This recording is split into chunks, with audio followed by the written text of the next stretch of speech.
আমি আমি কোথায় এসে পড়েছি? এটা জঙ্গল, কিন্তু কিছুটা অদ্ভুত। কি হচ্ছে এটা? এটা কাজ করছে না। কোথাও যাচ্ছি না আমি। এই গাছগুলো এত বড় কেন? আর এই আওয়াজগুলো নর্মাল না। চুপ চুপ, ওইটা ডাইনোসর। সত্যি, এটা রিয়েল।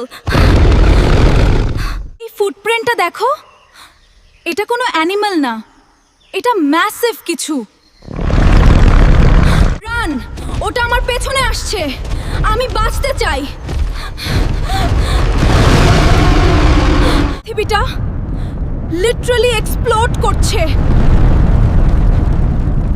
আমি এখানে আটকে গেছি। এটা কাটাতে হবে। কিন্তু চারিদিকে কিছু ঘুরছে। আমি সেফ না। যদি আমি এখান থেকে বের হতে না পারি, তাহলে এইটাই হবে আমার লাস্ট স্টোরি।